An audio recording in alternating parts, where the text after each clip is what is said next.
Okay, let's get started. Just raise your glasses high.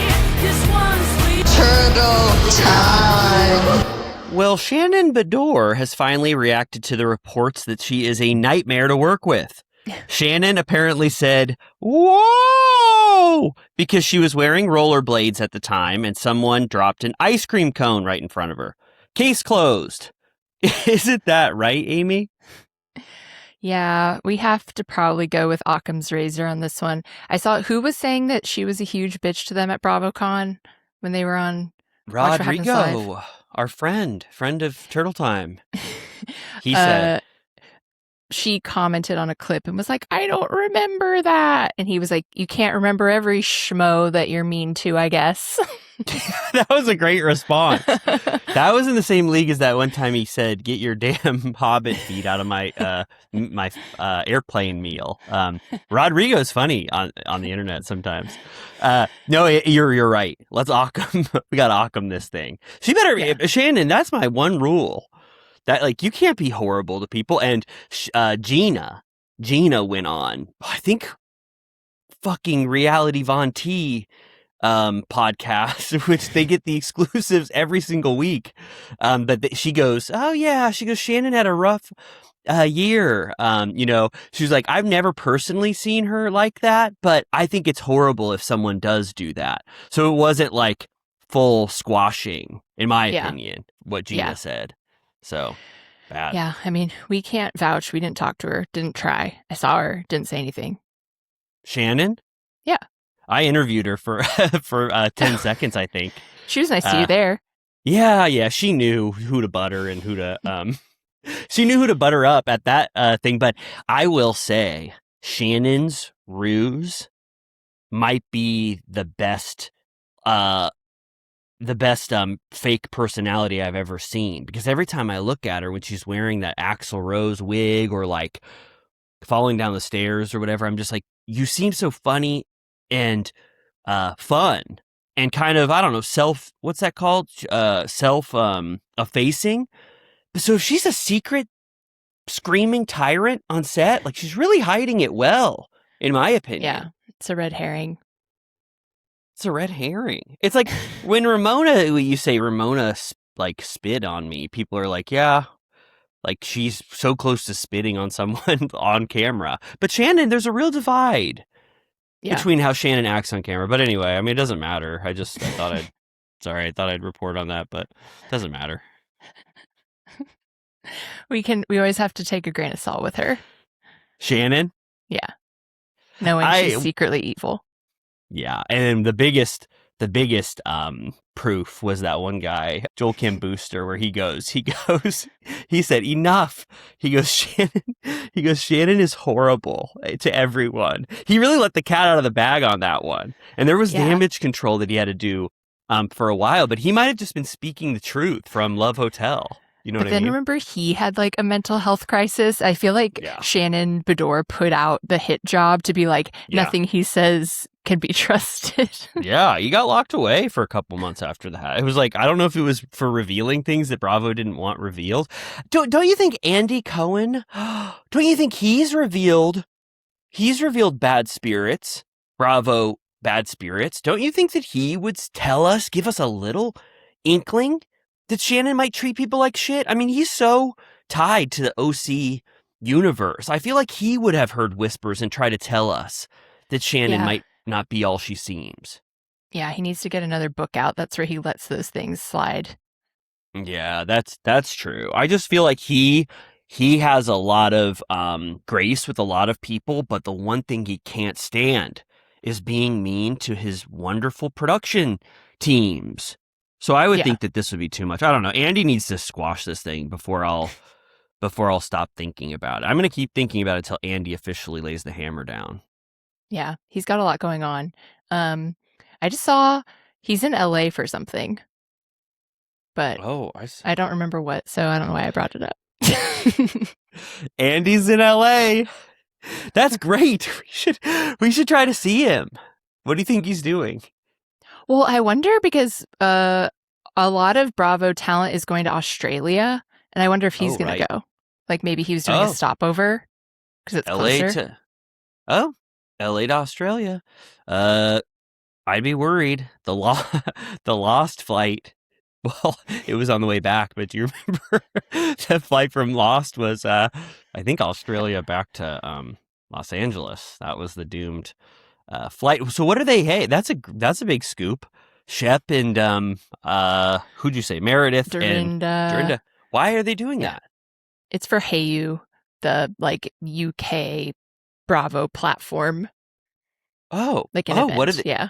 Oh, Heyu event in Australia, and a lot of Bravo celebrities are going, and this ties in perfectly with what you said. Andy might have touched down in Los Angeles to get to Australia. It's one of the best points, I think, from the United States to travel to Australia, right? Just in terms of proximity.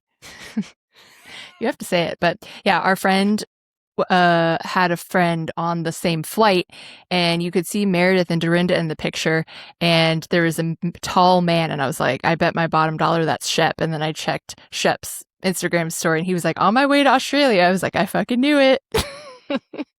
No, you sent that to me too, and I saw it, and you were able to diagnose Shep from behind with a hat on, and he had a bunch of clothing, and like, I don't know, but it did distinctly sort of, have his shape or whatever, but that was great. I was just thinking Meredith on a flight to Australia, the Lost flight, be careful. Remember the last time Meredith flew on a plane a year and a half ago? She was a nightmare. Yeah, she could watch Crazy Rich Asians like 7 times in a row. Oh, right. That's what she did. That's what she did. That's what she did last year. She would have a lot more time considering the flight length. I was thinking, I'm sure she's probably, after being restrained by the, who are those marshals? The marshals that come on, that they're on every flight, apparently. Do you think that's a whisper campaign that just made its way to all of Americans' ears so we're not unruly? Or do you think that they still adhere to the one armed marshal per flight safety plan that I've heard about? I doubt that it's every flight, but I told you that I thought that I had one next to me once. He didn't watch anything or read anything or listen to anything. And then on his way out, he said goodbye to someone, like he knew them. And I was like, what the hell is this? Oh my God. That's cool. I mean, I would want there to be an armed marshal, just in case. Like every time someone screams on a plane, I get really scared. I'm Has that happened a lot? Yes. I have how AirPods, they have the mode where everything can be dramatically increased in your ears, loud mode. I have cautious loud mode in my ears for every plane flight. When any little wrench starts being screwed or remember that flight we took, that hellish flight to San Francisco? Do you remember? And the apparatus, they were like, it's going to be a bumpy ride, buckle up. They were like, we probably shouldn't even be up here. Yeah, he was like, I got a screwdriver. I'm going down there because no one can help. I was like, what the hell is this? Anyway, I would be relieved. I would just hope that I didn't do anything that made him want to restrain me or kill me. Yeah. Well. Great. I didn't know that Heyu event. That's kind of a scoop. A lot of people, Turtle Time listeners, you might not know that this Heyu event is happening. I wonder what it is. A lot of Bravo celebrities are going. That's kind of cool. Yeah, watch shit on Heyu, which I have done while abroad because it's that's where it lives over there. Right. You had this other big news. We just saw this. Queens of Bravo, I want to thank them for the tip. It's kind of nice when content creators from the Bravo universe can share tips with each other. Like Bravo Breaking News will share tips with us. Queens of Bravo, they posted that Ariana Bierman, as of, I think, yesterday, said, just so you all know, I'm single as hell. Hudson's a dear friend, she put in quotations, but I'm basically categorized as single. So that kissing a video of her and Hudson at the premiere that didn't mean anything. He was trying his best. Yeah. But they're not dating. Relieved. Me too. Good about it. Me too. He showed his true colors a little bit. He was a classic closed mouth I don't know who you are. I assume good. And then the minute he opened his mouth, he was, I thought, horrible. Everything he said was worse and worse. And he really came off as a entitled little Nepo baby stinker.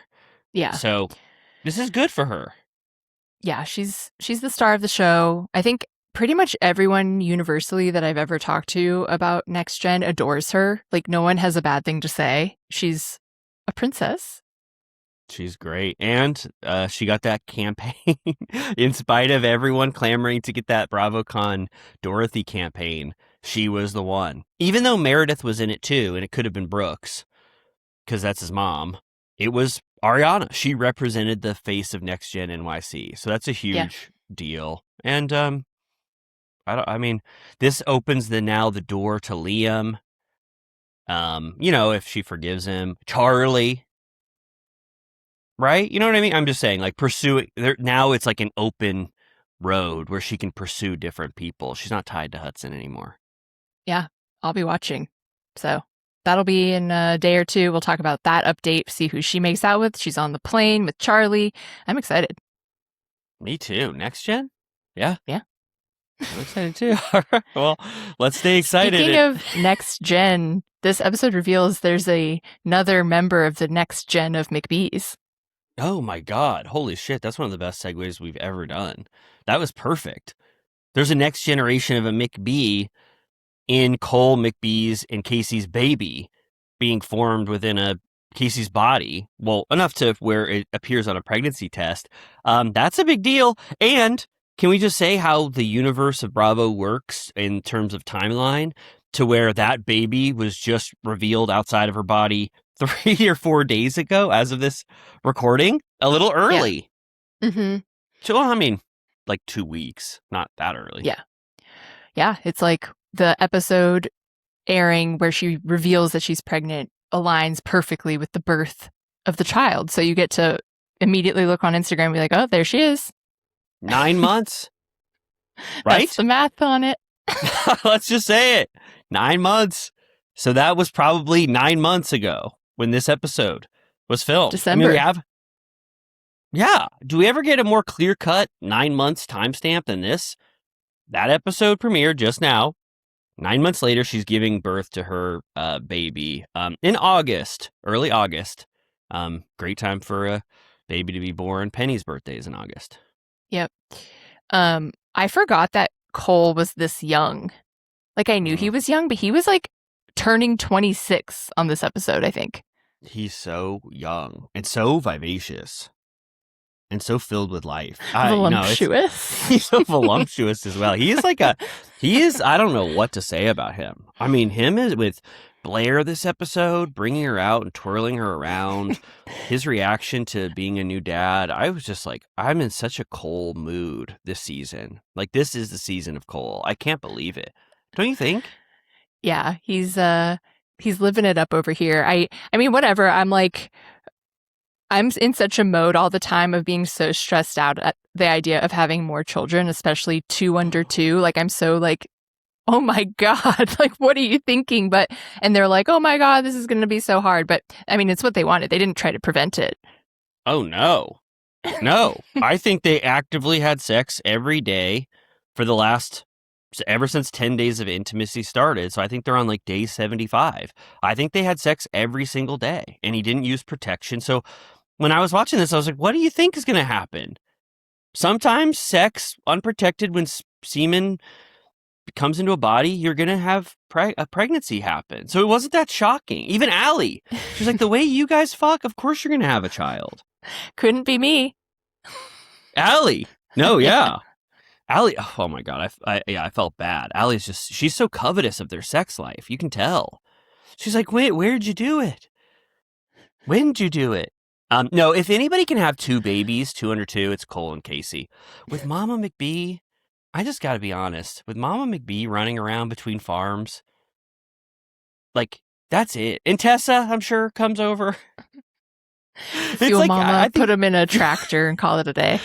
Yeah, when Mama McBee needs to go to Summer's house, Tessa comes over. It's just, I don't have any worries about 2 under 2 for Cole and Casey. They've got it covered. That big, beautiful barn that they live in, like, No, it's great. So this episode was really cute. Did you think? I mean, I guess Blair's Wholesome. birthday was, yeah. Blair's birthday was wholesome and cute. And then we got to talk about the second biggest thing that happens is the Steven Jr. and Allie uncoupling, which I didn't understand for a second. I was like, what's going on here? I know, because this is December, and they don't technically break up till April Coachella. When you got August on the brain. I do. When he lets it rip that she was doing God knows what at Coachella. Yeah, she said what he said, and it's horrible. It's like it was reminiscent of old James Kennedy drunk when he would say that horrible shit. I couldn't believe it. So we'll get into it. But I thought this was a beautiful episode. We needed to come down after Vegas. We can't live on the highs of Elvis impersonator and all this shit. So we needed a little bit of a come down. But this had that kind of surprise reveal to Mama McBee that they got married, and then before you can even acclimate to Mama McBee learning that, Cole's got the biggest secret of his life on his hands. You know what I mean? Yeah. It's not every day we get to see family stuff like this all the time. Yeah. It's true. The McBees are special. The McBees are special. So why don't we, instead of just kind of talking around it, let's just cover this episode. It starts, like I said, with Casey and Allie and Tegan reminiscing on Vegas. They're like flashing back to Thunder Down Under and the Elvis wedding, and then they're like, Mama McBee is coming over, but Cole has to tell Mama McBee that we got married. I don't want to tell her. So Mama McBee comes, they're like, we bought her a sandwich and she's going to come over and eat. And then when Mama McBee comes and eats, she's asking questions, but they're all just nervously giggling and laughing and not saying anything and uncomfortable. What'd you think about that? They really make Mama McBee do these flybys where she's like, hey girls, just checking in. And she's like, how was Vegas? They're like, a lot of fun. And she goes, I have a feeling there's stuff you're not telling me, but I gotta go. And they're like, bye. Like she literally just like walks through, kisses the baby and leaves. Yeah, it felt real because it felt so unnatural on this type of show. But like, were producers hoping they'd let it slip? Like, why would you bring her over just to have that 10-minute meal and then leave without learning anything new? Build that tension. They have to hold it all the way till the end. It built tension. It did build tension. And so if I was Christy McBee, I'd be like, what is going on here? You're being so sort of tight-lipped about everything.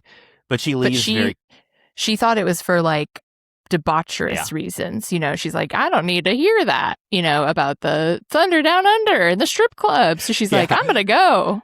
Yeah, Allie's bending over to get Summer out of the crib or whatever, and then she gets a flash of what Allie did at her bachelorette. Christy was probably thinking, she was thinking back of like, whoa, what could have happened with her family? At one point, she says, the reins are off my family. I've lost control of them. They're like wild colts without any pens. Okay, then next, Steven McBee is talking about new business model alert. This was great. I felt really good after 3 or 4 minutes into the scene. So first, Steven Jr. is talking about a new business venture, and he's talking about cows, and he starts licking his lips, and he goes, Highland cows are the best type of cows. He goes, they're babies, and they're furry, and they're so nice. And he was like, I want to breed them. And I was like, to eat? Because didn't you think for a second that he'd be eating these cows? Well, that is, their usual business, but these are worth way more. And I think they're more like sort of show cows. Like, look at our cutie pie show cows that are 20 grand each. Like, it's like for like aesthetic cowgirl Instagramming. Yeah, no, they were amazing. They prance like those horses with big furry hooves. The Clydesdales. Clydesdales. They're beautiful. But were you assuaged within 2 minutes that they weren't going to eat them? I really thought they were going to eat them. Like the only time they've ever talked about cows and breeding cows has been to make a bunch of steaks. He did use the word pet. Okay. At one point, and it feels like it's just because they have such a higher price. Like the ones that they eat, they said go for like $1,300. So they're kind of just like a dime a dozen, you know, like they're just going to cut them up. But these, I think, are more like for the show. All right. Well, yeah, I was so worried. I was like, he's going to kill these cows and eat them. Like they're like rare filet mignon beef. But because they're so cute and hairy or furry, they love them. They're too cute to eat, which is how a lot of animals, that's what it comes down to. Dogs are too cute to eat, but pigs aren't. If you were a non-meat eater, you could invest in growing a bunch of furry hair on a lot of the animals that we eat. And if I saw a beautiful pig that had long, luscious hair, I'd be so much less inclined to want it killed. Pigs are cute as They're is. so cute. They're so They cute. could hardly get any cuter. But that's what I think. Cows are cute too. I'm not. I'm not taking the eyes of a person that wants to eat a bunch of meat. I'm just saying when I saw we those eat lambs, for God's sake. I know. Like, that's like built in a lab to be adorable. Like, are you serious? You're right. They're so cute. Okay, so someone would eat these Highlands. They would. Oh, yeah. If they tasted yummy, they'd chop them up in a second. I'm just saying there's something about luscious, beautiful hair that if a pig had it, maybe people would be less inclined. But you don't think so. Our natural impulse to eat meat would just overcome us, even with the hairiest, most beautifully haired animal. Oh, they'd be licking their lips. You're reminding me. I'm reading. I finished Heat 2, and I'm going straight into the novelization of Once Upon a Time in Hollywood. I'm like, let's stick with these iterations of movies that I've already seen. Holy shit. They get into like Cliff Booth's army background and how many men he's killed. And Rick is asking him what it's like, and he goes, if you want to experience what it's like to kill a man, get yourself a pig and stab it and hold on to it, and it'll be squealing and bleeding, and you'll know the second that it's dead. And then you can chop it up and eat all the parts to honor the dead or whatever. And he goes, and if you don't think you can do that, then you lose the right to eat pork. Wow. That's an interesting thought experiment. You know, I wouldn't be eating pork very often because I wouldn't want to plunge a dagger into a pig's heart and watch it squeal and bleed all over me. Oh, I can hear a pig squealing right now. It's horrendous. It's like the decibels. I watched, I talk about that pig Merlin that goes like, child abuse. Yeah. He gets his hooves trimmed every now and again, and people have to wear like noise canceling headphones because his squeals are so loud. Oh my God. Oh, well, it makes me conflicted because I saw those Highland cows and I was like, they're the cutest things I've ever seen in my life. And they don't even broach eating them. And so it's like, why? That's not fair to every other animal that doesn't look as beautiful. Pretty privilege. It's not right for the animal kingdom. Dogs and cats, just like, hey, we have natural hair all over us. Don't eat us. Only Thanks few to Lisa eat them. Vanderpump. Yeah. Oh my God. People rarely eat dogs. Yeah. Not as much anymore. Thanks to Lisa. Thanks to Lisa. Lisa was like, she did not like what she saw when she saw some people dining on dogs. I'm just saying, I'm so conflicted. Whenever I watch this show, I'm like, what am I doing? I wish that they would make. I'm ready for the lab grown meat. Yeah. Well, we have it. We do. Where is it? Well, there's Impossible meat. There's the Beyond brats. Yeah, I mean it's like pea protein, I think. Oh yeah. Okay. Oh yeah. I'm ready. Okay. Yeah. Okay. I'm ready to eat Impossible and Beyond beef. No, that sounds good. Oh my God. This connection. Once I see these cows, I'm just like, what the hell is going on? So he's going to sell them, like you said, breed them and sell them. He gets in there. I would think that this would change their relationship to cows. I want to hear Stephen Jr. on camera say, I honor this cow, but I murder this cow, to see him, how he justifies it. But then he gets in the cage. They're so cute. And they buy him, and this is his new, like you said, his new endeavor. He is so filled with ideas, Stephen Jr. And Steve Sr. was always like, no, if you get those Highlands, I'll want to eat them too badly. You can't have them on the property. Yeah, they bought some embryos. It gets very sci-fi. They're gonna implant their Angus mamas with the Highland embryos. So they're gonna give birth to hot cutie cows, and they're gonna be like, "What the hell? That doesn't look like me." And and he's also like, "I feel like I should move to Texas." That's like the big through line of this episode. He's like, Allie's going back to Texas, and he doesn't like that they're going backwards. Yeah. So he says they show a clip, and it's Allie talking about their big fight, their big blowout that they had. She was like, "We don't normally fight," and I was like, "That fight from 2 episodes ago, where about Casey and you possibly being flirty." So that's the fight that you keep talking about.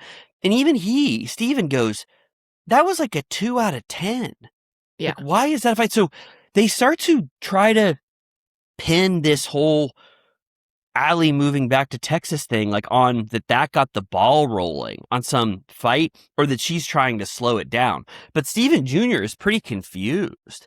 He's like, "What's going on here?" And I don't think that they justified enough to me what the motivation was for Allie leaving. Some people I saw on the internet were like, Allie is just leaving because the season is over. So she's packing her bags, and she knows she just heard the call for the season finale is going to be starting filming. So she's just leaving at the end of the season, which sense. I mean, the timing timed to a T. It's timed almost perfectly. It's the penultimate. So he's a little confused. She's going to go back, and then he doesn't say the Texas thing yet. That is coming up. But he just says she's going to be moving in with her sister in Texas, which was the original plan, but it got delayed so she could participate in filming. So now he's just kind of like wondering what is going on. It's only until later that he starts to put his family through hell by pretending like he's going to move to Texas. Right. Okay, then we go to Blair's first birthday, Blair's first rodeo. Casey, again, is like, shit, someone's going to have to tell Christy that we got married.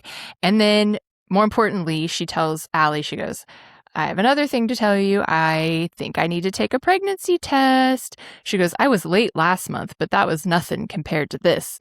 And Allie's like, yeah, like you guys don't use protection and you get way busier than the rest of us. So I'm not surprised at all.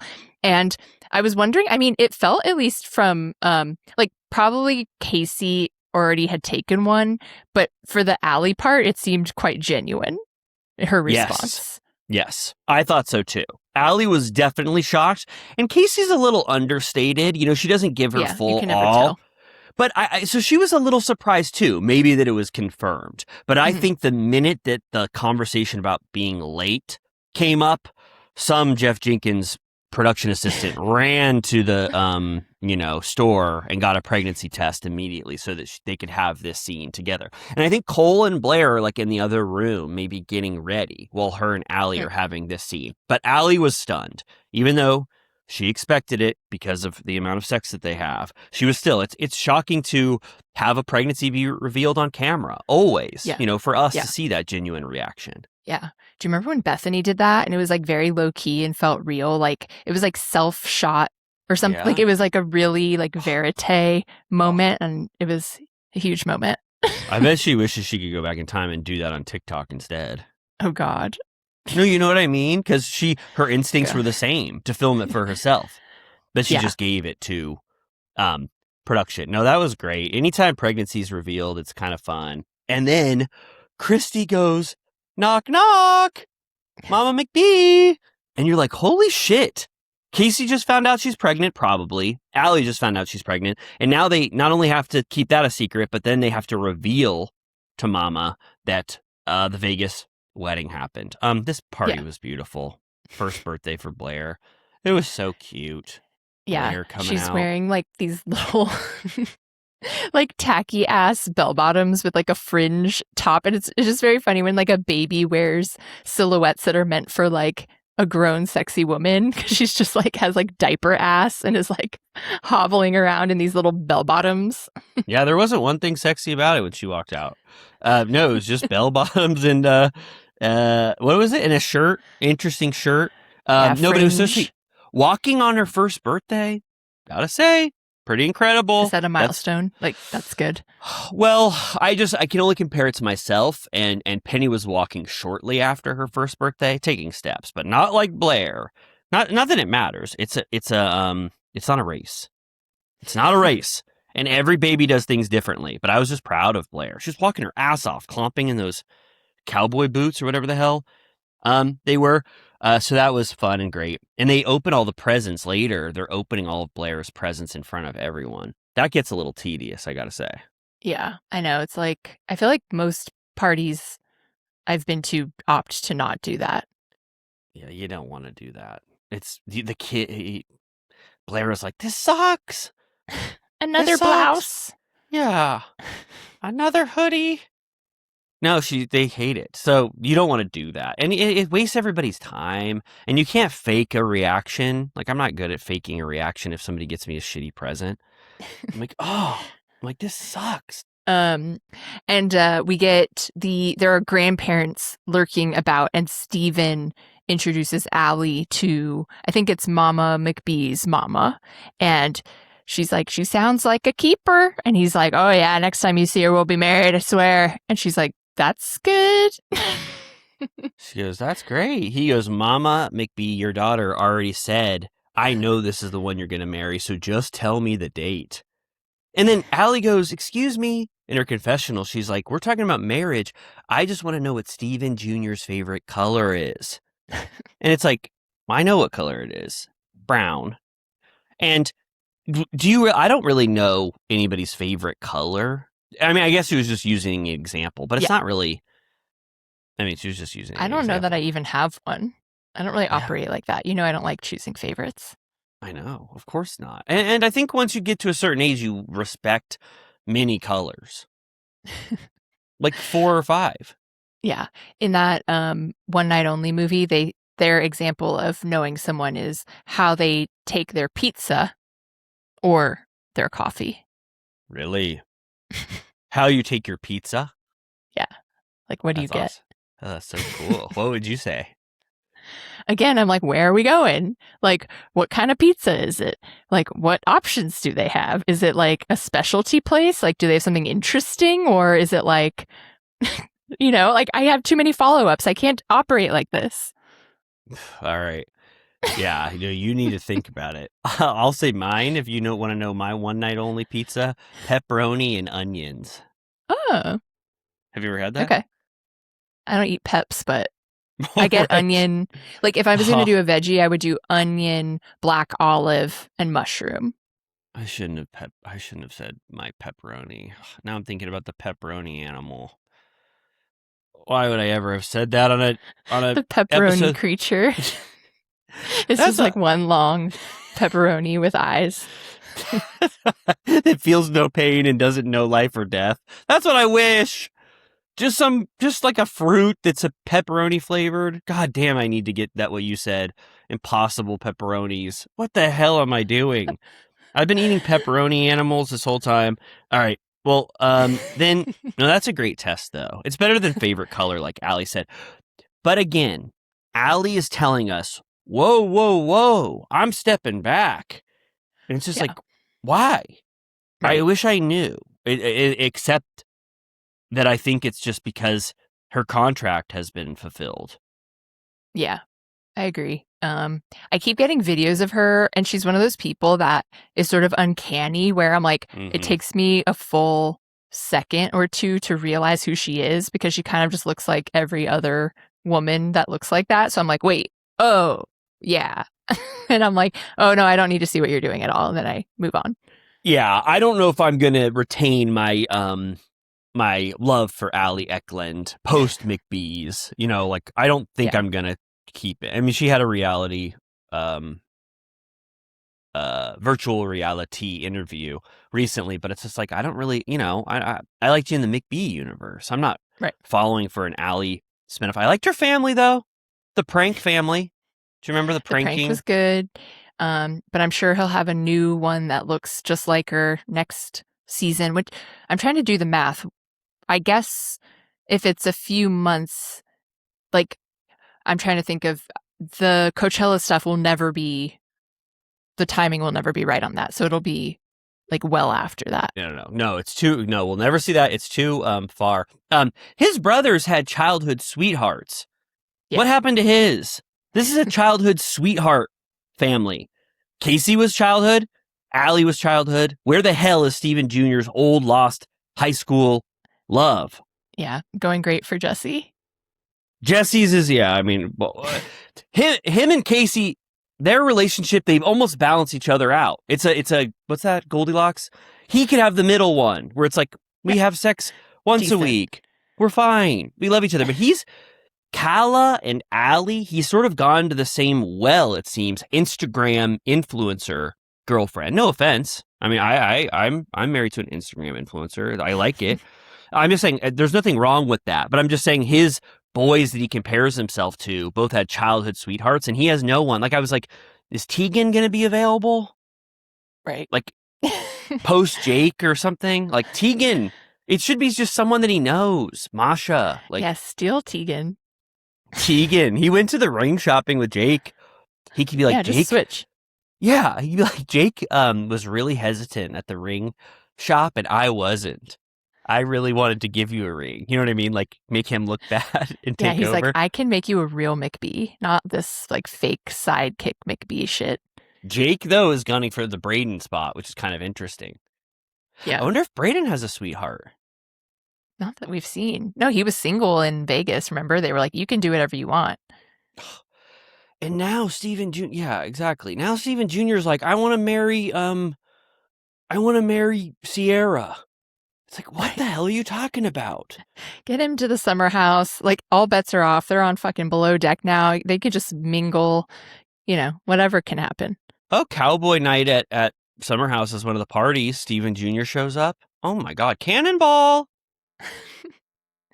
I would like to see that if he would act poorly and do crazy shit, but he's sort of uptight. He's not that fun. No, he's uptight as hell. Bailey?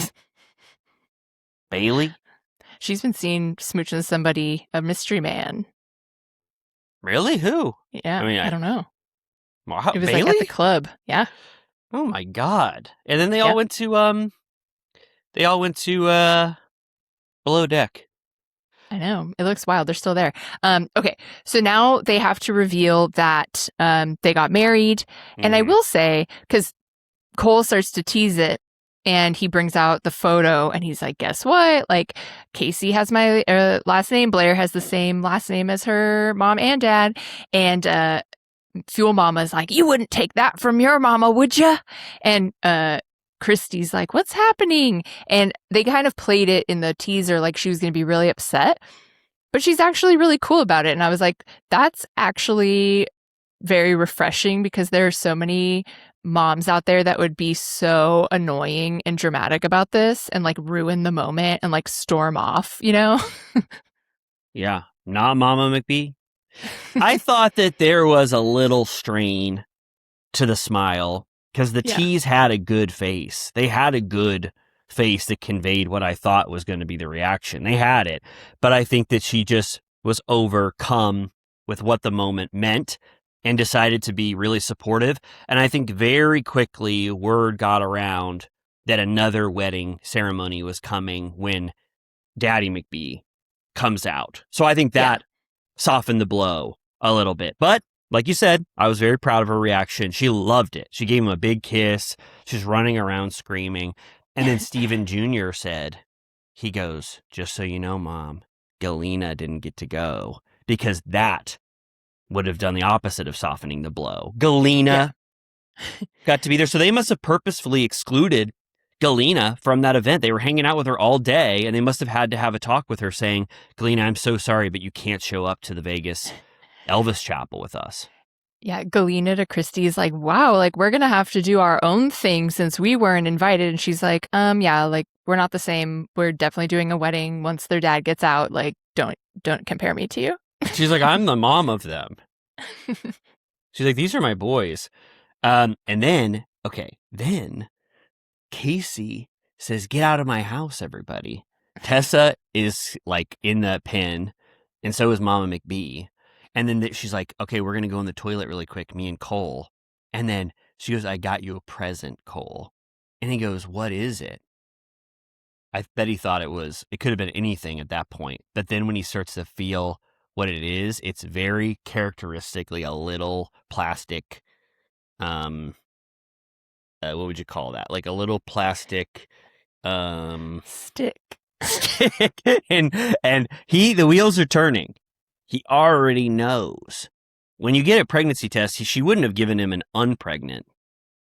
Right. But the wheels are turning. It takes a little while for him to process it. And it's kind of cute. I mean, we got the real Cole reaction to becoming a father of two.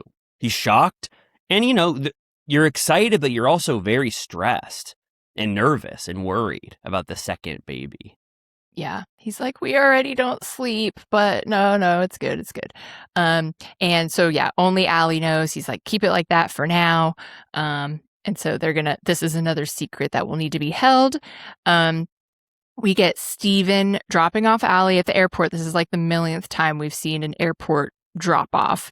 And she seems like she's like, I think the space will allow us to slow down, which is giving like she's just not into it, in my opinion. But and then they kiss goodbye, and she goes, "You're not going to give me your tongue." Yeah, she wanted tongue.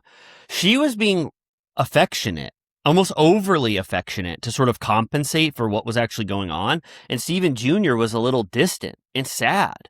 Like, he doesn't really understand what's going on. Why she had this change of heart. He's like, that fight about Casey on the phone? So he's sad, and she's like, kiss me, give me your big tongue, swirl it around my mouth, give me the bigger kiss. And then he just says, I don't know how we ended up on separate pages. He's confused. He doesn't get that it's because the season finale is next week.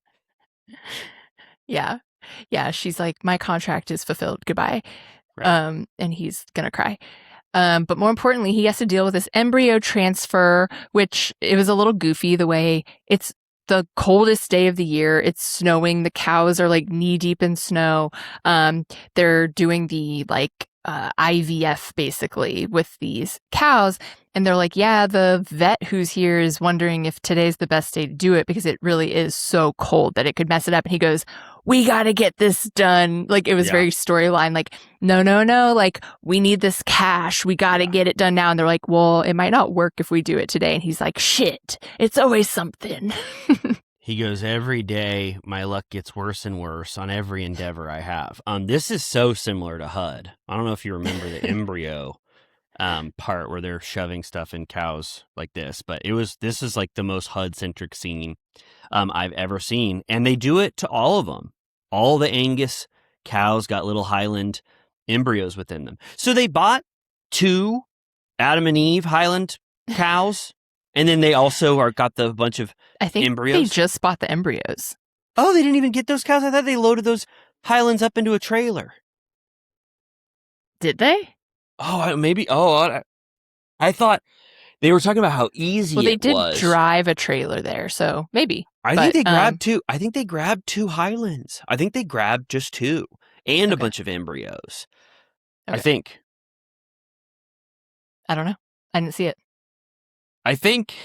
And then Steven, Christy, and Blair. Oh, we know this scene. Steven, from our opinion, in our minds, Steven hadn't been told by Allie that he should come near her or be there or split time. But all of a sudden in this conversation, it goes from him being like, I'm confused about what this means about our relationship. This is really sad. To him just saying, Mama McBee, I'm going to split half of my time in Texas now. I hate the Missouri winters. You saw me embryo with the embryos with the cold 2-degree cows. I hate it here, so I'm going to be moving to Texas. But like, Allie didn't give us any sign that that's what she wanted from him. Right. Yeah, there was no conversation like that. And it becomes clear here that despite that I said Mama McBee seems cool with her boundaries, she gets very emotional at this idea and says that her and Steven talk 4 to 5 times a day, which did alarm me. Really? 4 to 5? Well into his 30s. I'm like, you do not need to talk to your mom that much. She said at least. Yeah. 4 to 5. That's once every... Like, if I were his girlfriend, I'd be like, Jesus. What is that, once every 2 hours? Yeah, like, what do you have to talk about? Yeah, Mama McBee. Yeah, no, well, she says that he's the secret, or not the secret keeper, the opposite. He reveals all secrets. He probably unloads on her, like, Mom, I'm having such a bad day. But in this moment, she says, I'm so sad for my boy to leave. But this is why I get mad at Steven Jr. Like, you're hurting the feelings of your family for something that's not real or true. Allie didn't ask you to come over. And at one point, I swear he says to his brothers, he goes, I got to be closer to that family. He's like, that Texas they don't like family. You. It's like, they hated you. You told us on camera. I heard what happened. The prank went over horribly. They didn't like you as Santa Claus. He did everything wrong. So yeah, he's just lying sometimes. Yeah. And he's like always, making these grand statements. He goes, when her lease is up with her sister, then we'll move in together. And he goes, but we'll probably be married by then, if I'm being honest. And I'm like, says who, bitch? Yeah, it's a little delusional. I heard from Allie that she just wants space from you. She didn't say move half the year with me and be closer to my family that doesn't like you. Space Cowboy. Oh, well, that's pretty good. Title. Damn. All right. No, that's great. Yeah, she wants space from this cowboy. That's a perfect title. Jesse and Allie's house, huge remodel alert. Apparently, Allie won't step foot upstairs because it's too filthy. Yeah. This is how Jesse shows he cares. He's like, she never wants to come up here. She's always at the city house, which it is interesting that that's such a barrier for them. Like, it's like they never brought their lives together actually once they got married. And it's not that far, but it's far enough that she's like, I ain't going to the farm and dealing with all that, because he seems very preoccupied. So he says, if he makes this house nice, maybe she'll want to come more, and that will be a good way to help repair their marriage. Again, just look at what Cole is doing. You've got a model for you. It's your older brother, Cole. He's got a beautiful home that you pull down shit. Well, yeah, that's true. Steven Jr., I think, is fucking with them. He's like, I don't know what the hell Steven Jr. was thinking. I wonder if that's true. I was kind of concerned that it might be the Mr. Bank Finale. called Yeah. finale chip. But those pull things that Casey has where it pulls down in its extra closets and stuff. I was like, Jesse, just go over to Cole's house and copy what he does. Allie's obviously covetous. He's of the that house. head of construction for the McBee business. Jesse. Yeah. Yeah. So construct your house better. So Allie wants to be there. I'm just saying Cole has everything right. Cole has everything right. He has sex with Casey every day of his life, and he has a nice, beautiful home. So Jesse, what the hell are you doing? And then they all come, and then I thought that this was a classic Steven Jr. taking the spotlight. Cole goes, my brothers, I love you all. We are having another kid in August. And they're reacting in real time. They're shocked. His brothers. They're shocked. Yeah. And then Steven Jr. goes, well, guess what? I'm moving to Texas for the rest of my life and probably marrying Allie, who just left. And I was like, damn, can't Cole have 2 minutes reflecting on his new child before you try to take the spotlight from him? Way bigger update. Yeah, he's like, and sorry, he goes, sorry to put that on you both. That was kind of weird that I just said that right after Cole. And then Jesse goes, the Highland cows. We just started this. It was your idea. Steven Jr., we always say this, for pretending to be the face of the McBees and the new standard bearer and the most practical one. He's not practical at all. You just put embryos into your Angus beef cows with Highland embryos, and now you're going to move away? And he's like, I can do just as much shit from Texas. I just won't be here. It's like, yeah, right.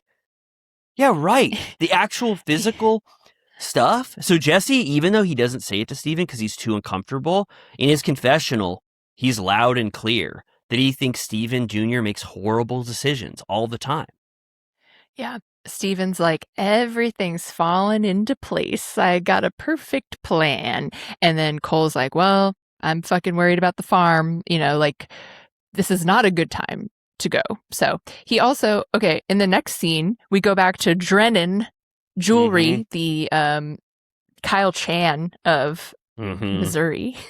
Yeah. And you're like, oh, they're going to give Jake a moment to look at Tegan's ring. That's kind of cute. Like, he gets a little star power here. And then immediately Steven's like, well, do you have a cushion cut, no halo, stones on the side? I'm like, bitch, fuck off. Let Jake get his damn ring from Dr. Drummond. It's not fair. He was the one who's doing this, and he's about to propose. And then Steven Jr. is dramatic, and he makes it seem like we need to be on the hook to imagine that he might be buying a ring so he can show up in Texas to give it to Allie. Thankfully, he lets Jake be the only one that gets a ring, and he says, I'm going to wait and not do this because it's a little too much. And then Jake finally agrees. Like, that's coming on too strong, especially for someone that just said they're getting away from you because they want space. So Steven Jr. made the right decision there, not to buy the ring. Yeah, even though it is on her that she's already bringing up rings and her style, and she goes, I don't want nothing lab grown, which I keep talking about on every single show we watch. Lab diamonds are being mentioned. It's a real line in the sand. Yeah, I don't get it. I don't have any diamonds, so even the idea of having a lab grown would be nice to me. It's like lab grown meat. Exactly. It's like, what? Who cares? If it tastes salty like a pepperoni and has that indistinguishable taste of charred salt, let me have it. And lab grown diamonds look, as long as it looks 99% like a diamond, I don't care. I'm not rich enough to have these types of concerns. Yeah. Yeah, he said that her last diamond ring was over $150,000, which I was like, that's fucking insane. Jake says, that's 5 times my salary for 5 years. I was like, Jake, what does that amount to? But Jake was being sweet. He's like, I'm the 5th McBee. And then lastly, Fulfillment Center. I like that the tallow orders are going out from October. Casey really went to work, and she goes, out of sight, out of mind for the tallow business from Steve Jr. He hasn't said shit about tallow since 3 episodes ago because they just don't want to talk about it. Yeah, I love it. It's like the Fulfillment Center gives it gravitas, but when you actually see it, it's like a KitchenAid mixer and like jars and boxes. Yeah, it's Casey just putting her finger in a big thing of goop and swirling it around. And grabbing kidney fat. They can have Highland tallow now. Well, I guess they don't want to cut them up. Oh, no. Oh, yeah. I was just like, I was so on board. I was like, holy shit. It's like, I don't want to kill them, but my God, that squeezing their organs on my face, like, whoa. But no, they don't want that. Oh, maybe Highland sperm, like how salmon sperm is hot in skincare right now. Oh, Highland sperm. Oh, my God. That is almost a perfect solution. Just their sperm. They're off-put. Just their sperm. I'm trying to really solve factory farming or whatever it's called. I'm like, if the cows were about to die, like really old, would you eat them? I think it would just be like not as tasty. You're right. But Highland sperm facial is something to consider, like salmon sperm. That's good for your face, they say. Salmon sperm. That's what I've heard. Yeah. They're really figuring out it. They're figuring out a lot of new stuff every once in a while. And Retinol. I'm listening. Me too. Vitamin C serum from Trader Joe's. They've got it all. Oh, and then this is funny of Steven Jr. He's so funny. He just does anything that they want for the scene. He goes, ring, ring. And he goes, Cole, I have something horrible and urgent to tell you. Get away from Casey right now. And Casey can hear him. And, he's going to be, Casey's going to find this out in 1 second. Like you know what I mean? She got tipped off that this is a big, serious phone call. Right. Pretty quickly. Yeah. He walks 5 feet away and he's like, can she hear me now? And he's like, hold on, not anymore. And she's just like, what the hell? And it's like, he could have recorded this in a booth at a later time. It was just like completely inserted. He was like, the land, the bank, they called. It's like in the Odyssey. It's like totally. A bank, the land, your house. Oh, yeah. Oh, I'm sorry. I forgot. Oh, and famously Travis Scott at the beginning singing and telling us the story as thus far. What's he called? What are those singers called? I don't know, like a bard or something. Oh, the bard. No, you're right. The bards. That's how they were getting their info. Oh my God. Could you imagine when a bard got to town with a bunch of new songs to sing? You'd be so excited. A fleet. A man. Oh my God. That's what it was. A fleet. I mean, that's how they were getting their Odysseus news, right? That's how they heard about the fall of Troy from the bard saying that. No, it's so true. It's just like bards. He goes, the bank has your loan and they're pulling it. That means is that even true? Like, are the banks getting like red alerts on felons that are like, bing, bing, bing, someone who has a loan with you went to jail. Pull it. The good behavior awards, remember? When they do, remember? They're like good behavior. We can pull your loan. I bet somebody was on Instagram and saw them all into that Vegas wedding. It was like, what the hell is this? They're not at the farm. They're doing this kind of shit. The banker saw it on virtual reality. He's like, they were like, now wait a minute. He's like, why did Steven Jr. give them an exclusive? So he's, and this is when I was just like, Steven Jr. he's the dramatic propulsion for all scenes. And I think it's 75% him and 25% he knows what's good on camera. And if there's no mention of this, or they get out of it very easily next week, then we'll know it was completely fake. It's going to fizzle so quickly if it's fake. And my read on it was that it was just to give some gravity to this penultimate. Yeah. He's like, we have to pay it in full. I'm sure they'll dangle it over our heads as like a what if, because they're like, oh my God, this is horrible timing with the baby on the way. It's very like, I think they'll make us worry into the new season, even though we'll see on Instagram that they never left.